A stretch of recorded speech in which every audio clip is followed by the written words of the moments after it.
Listen to me. If there was a wise man who would ever think of this, they would say in order to be superior to the man, you've got to be the man. For I am the man himself.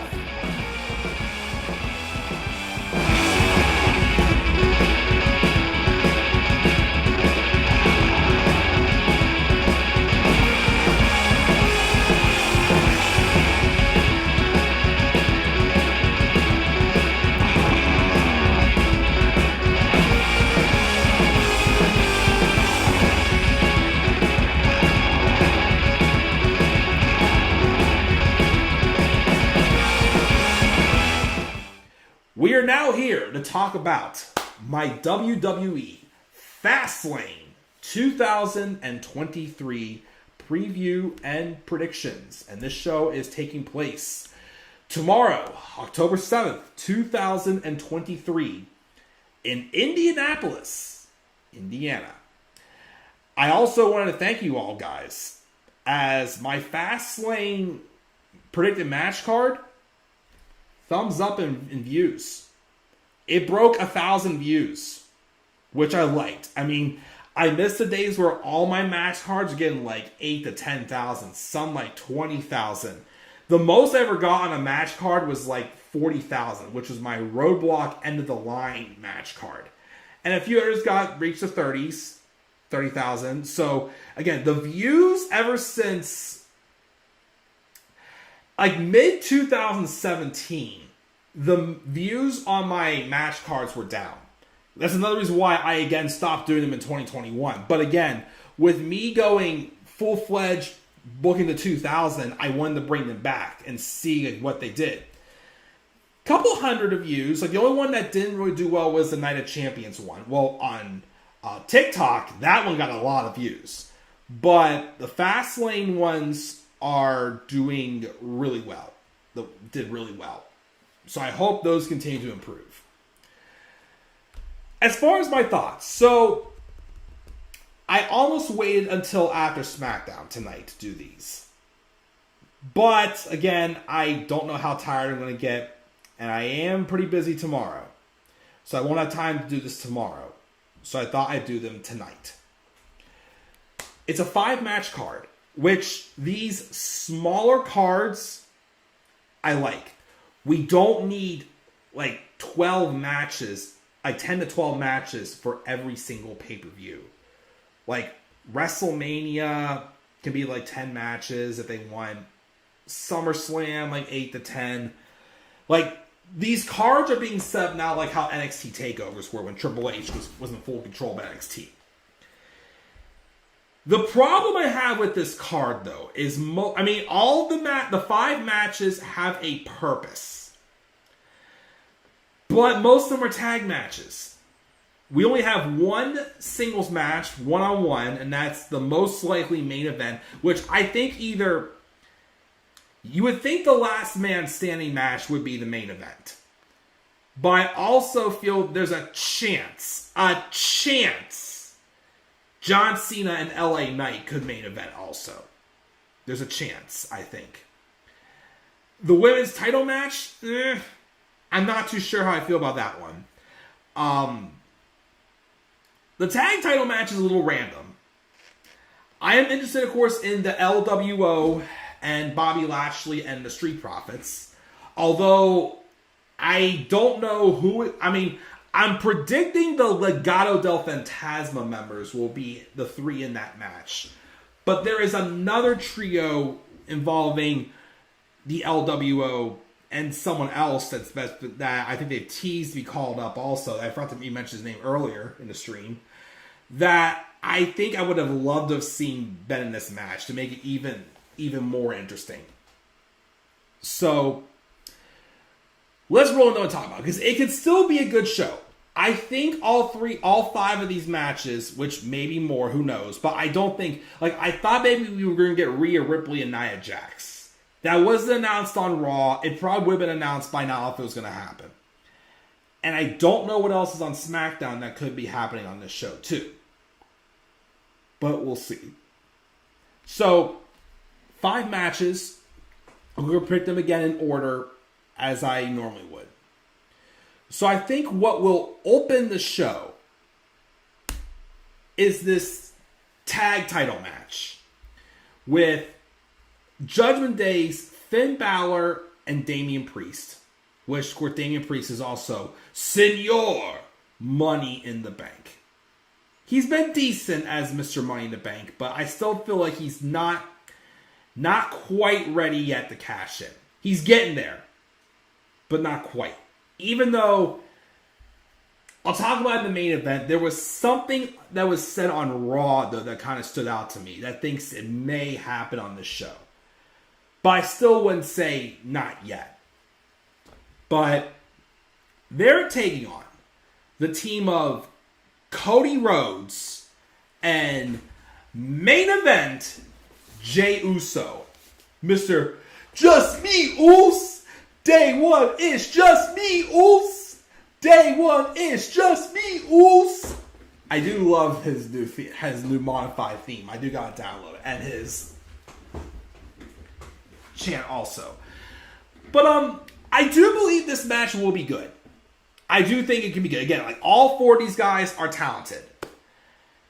It's just, again, like, I'm not still fully digging the Judgment Day being, like, the new, like, big thing on Raw. Because, as I keep saying, they had too many big opportunities where they should have won that they didn't. And like I keep saying, it's hurt my thing. Like, even though I've been for it and I'm glad it's given him something to do, even the stuff with JD McDonough joining the Judgment Day, I feel like that really hasn't gotten into another gear yet. And that's even starting to drag a little bit, in my opinion.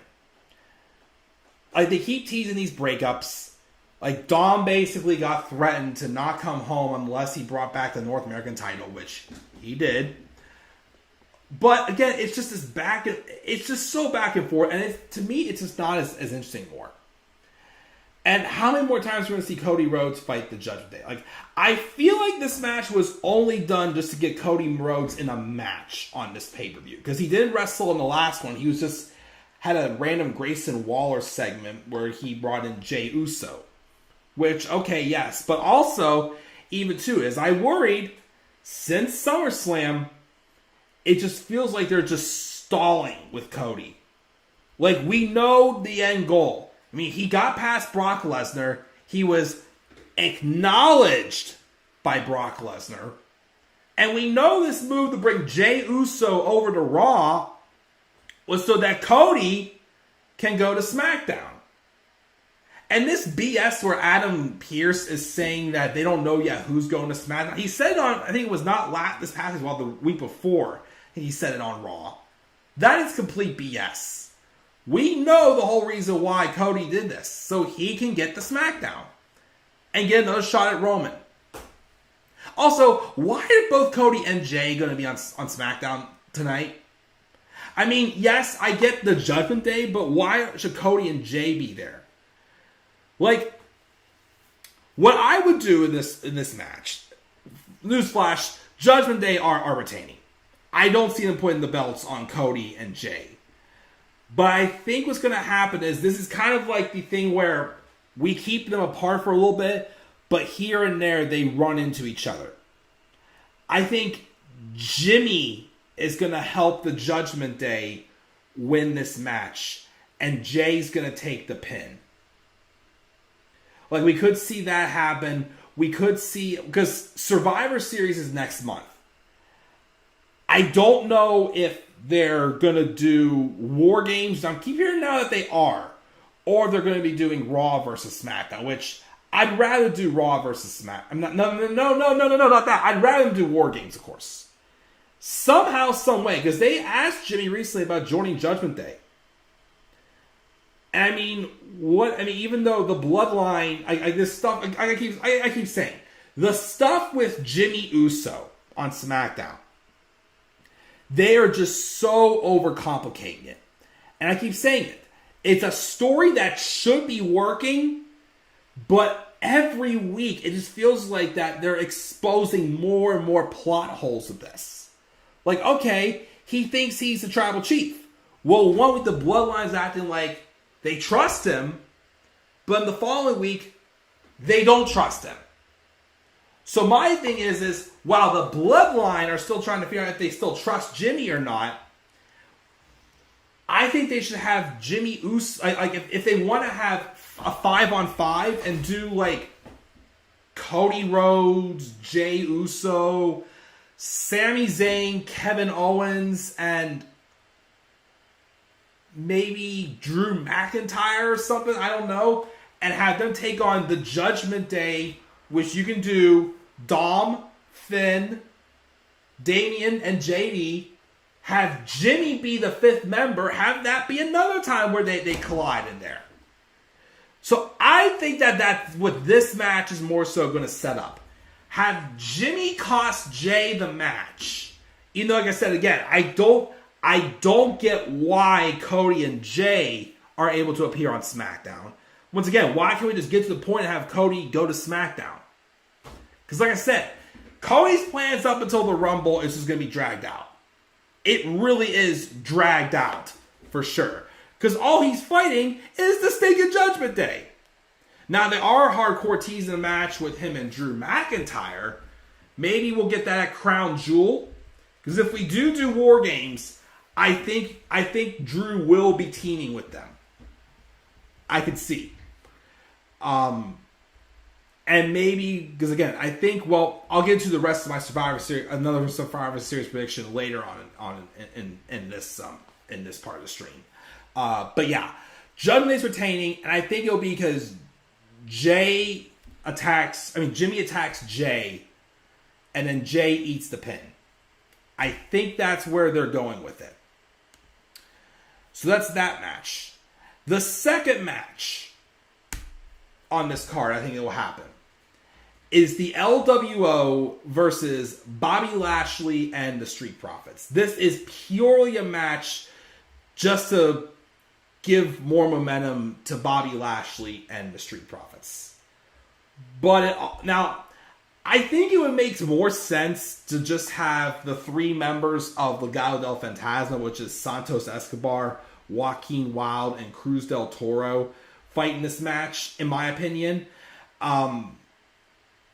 Even though I would still like this to somehow continue on the continued possible tease of Santos Escobar going heel and him getting another match with Rey, because I don't think they're done yet. I feel like they could have an even, like the first 2 matches they've had. The first one was meh. The last one they had on SmackDown last week was good. They could still have that full out Luchador Classic still. However, though, the 3 that I wish they were having fight in this match is Rey Mysterio, Santos Escobar, and Dragon Lee. Again, I think Dragon Lee is another person who is main roster ready. And they had him be at ringside, and they teased him trying to get in there to help the LWO. But they wouldn't let him. So I'm saying, no offense to Joaquin Wilde and Cruz del Toro, but I think the 3 bigger names that need to be in this match are Rey, Santos, and Dragon. But either way, whoever is in the match, Bobby Lashley and the Street Profits are winning this. Again, I love this new group. Again, I know they're basically Hurt Business 2.0, whatever they want to call them. But to me, if they're going to have a substitute for Cedric and Sheldon, I think Bobby Lashley and the Street Profits work well. And the Street Profits, I think, need this heel turn. Again, I know people want that Montez Ford singles run. And trust me, I've wanted it too ever since he had that breakout performance in the Elimination Chamber earlier this year, in that U.S. title Elimination Chamber match, which he was the star of that match. I still think the Street Profits, as a team, deserve to be elevated more and deserve to be recognized as a Hall of Fame tag team. So yes, Give them like a run as a heel. Give them another run or two with the tag titles. Heck, if they wanted to have DIY dethrone Judgment Day, have the Street Profits dethrone DIY. That's another match I didn't mention earlier. Whenever someone in the live chat mentioned about DIY reuniting, I should have mentioned that one. DIY and the Street Profits. Did we get that? Wait, did we get that in the Dusty Rhodes Tag Team Classic? Can't remember. But that'd be an awesome match. So this match will be good. But again, this is more so just to get Bobby Lashley and the Street Profits more momentum. But it'll be good. And again, there could be something there that could tease some tension with Rey Mysterio and Santos Escobar. So we'll see where it goes. So there's that match. And then the next match is probably the match I'm not as interested in, which is this triple threat match for the Women's Championship. Io Sky, Asuka, and Charlotte Flair. Why does Charlotte have to be in this match? I'm sorry, and no offense, but the few matches Charlotte has had since she had her WrestleMania Classic with Rhea Ripley have not been that good. I mean, I'm glad they didn't bring her back and just threw the title back on her. I thought they were going to do that at SummerSlam, but they didn't. But even here, why is she even in this match? I don't get why. Like, I thought, and this is just my opinion, I felt they should have saved Io and Asuka for this match. The match they had on SmackDown last week was great. Get them on pay-per-view and they will have an even better match. And there's a reason to do a rematch too, because Bayley did help Io a little. There's a reason, because Asuka can say you don't beat me one-on-one. If you wanted to do a triple threat here, you should have done Io, Asuka, and Kairi Sane. Because despite the fact that Nia Jax came back, there are still rumors of Kairi Sane coming back, which is making me hopeful they're going to keep the belt on Io. I mean, you could put it on Asuka and do Asuka and Kairi, but you gotta do Io and Kairi. You gotta do Io and Kairi. Again, we were supposed to get that match at NXT TakeOver Toronto in 2019, which is the whole reason why that Io, the plan was always for Io to turn heel that year and have her feud with Kairi. But of course, those plans got scrapped whenever Kairi got called up. Which is why they did Io and Candice instead that year, which was also a great match. Definitely their best match they did. But you gotta do Io and Kairi if Kairi does come back.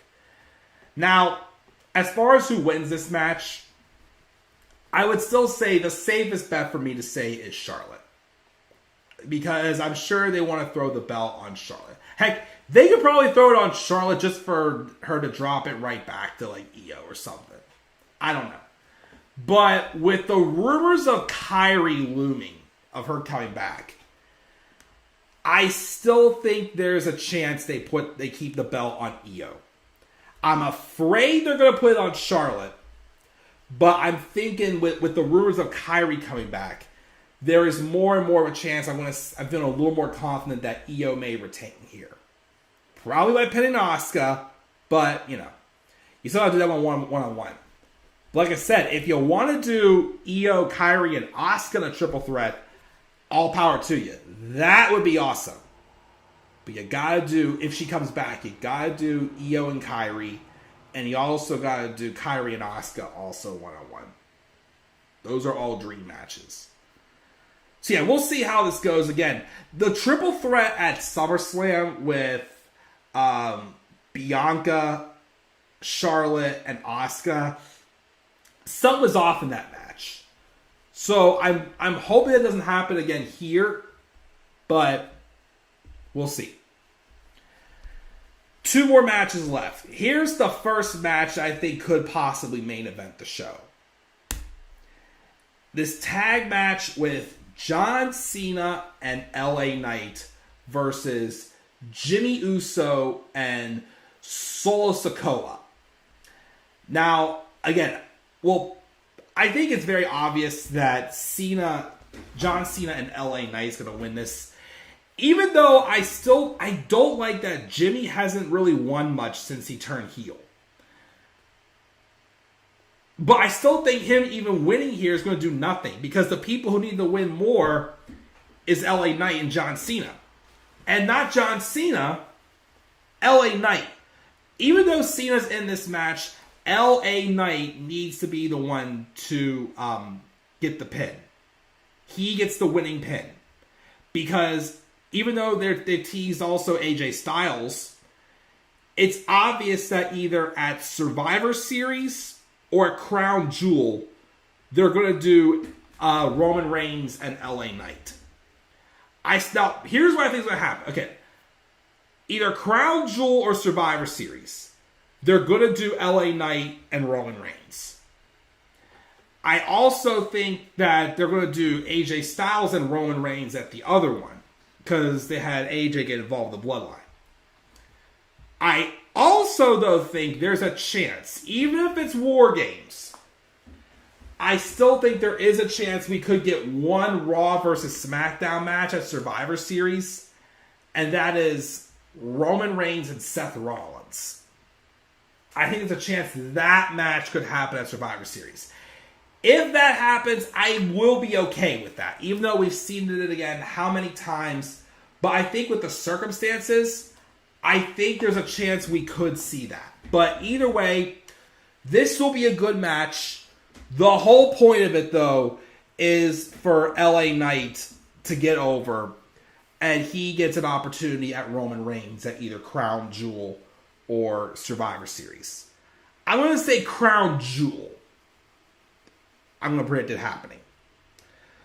So that's all really this is for. And to get John Cena a pay-per-view match, because he's still going to be around for a bit. So, but this could main event the show. I won't be upset, especially if LA Knight main events the show and wins. That'd be a really nice rub for him. And he'll get a shot with Roman. I don't think he's going to beat Roman, but at least they're showing the faith in him to put on main event matches. And then finally, the match that I think should main event is the World Heavyweight title match with Seth Rollins and Shinsuke Nakamura, last man standing. Now, I'm not going to lie, because I've said it in recent Raw reviews. I have kind of lost a little bit of interest in this feud since the Payback match. Because although it was good, I don't like that Nakamura lost to a curb stomp. Because again, the whole story, which again, the elements of the story, everything involving like the vignettes with Nakamura and whatnot, like this new character he's had since he turned heel, I've loved. But I'm worried that they're not going to capitalize. Because I think Seth's going to retain. But the thing is also, as I keep saying, is I just feel like, again, the story about Seth's back is awesome. Is a great, is a great way to make Nakamura look dangerous. And they're trying to, again, I think what would have helped me get a little more invested in this is if Seth didn't hit the curb stop on Nakamura at Payback. He snuck it in, but Nakamura still did attack the back. But they're making it seem like that, again, the back of Seth Rollins is like his Achilles heel. But yet he's been hit there, and it just wounds him rather than breaks him. So that's I feel like the back is not as big of an Achilles heel. I believe he's injured, but I think that again, the whole story is Nakamura played Seth, saying that he admires his stamina, but he knows he's not going to beat Seth by pinfall or submission. If he really wants to hurt the back even more, he's got to literally beat him so bad he can't stand up. And that's even why I even predicted a few weeks ago my car predictions, last man standing. It makes the most sense. It makes the most sense. And again, this should be a match this match to me is calling for Shinsuke Nakamura to win. I think this is the problem I have is I gotta stop dreaming and hoping that they have Shinsuke Nakamura reach the levels in NXT. I just don't think it's gonna happen again. I don't. I just think it's too late to completely save him. So I think Seth's gonna retain. I would love to see Nakamura win this. Because that's really like I know Seth has been mentioning he's considered taking time off to get his back fixed. And again, this is the perfect way to do it. Nakamura is this aggressive mind game playing heel. And to make him look even more like a superstar, I really think this is the match that need to capitalize and give him the title belt. But I still don't think it's going to happen. I really, really, really still think that Seth's going to retain somehow. I really think it's going to happen. Now, though, as far as a cash-in goes, I still want to say not yet. But the only reason why I can see there being a possible cash-in is because of that segment on Raw this past week where Rhea Ripley first basically gave the judge a piece of her mind for basically, not doing their jobs well while she was away when Nia Jax put her out to injury. But she made some comment like there's no true leader of Judgment Day. And I heard that, I'm like, is that a tease that Damian Priest is going to cash in, win the world title, and he's going to believe he is the leader? So I would say there could be a chance. If I have it my way, though, I would say not yet. When I would do it, I would say if Survivor Series, they would do Roman and Seth. I would say have Seth win the match. It'd be okay because Roman wouldn't lose his title. But Seth win the match because Seth has Roman's number and proved to be the better champion. But after that, have Damian cash in on Seth. Because I think Damian's done solid as Mr. Money in the Bank. But I just still think he needs just a little more time before he can cash in. So I'm gonna go to safe route. Again, as badly as I want Shinsuke to win this match, I think Seth is gonna win. And maybe a cash in, but I still think not yet. Not yet. And that, guys, is my WWE Fastlane 2023 preview and predictions.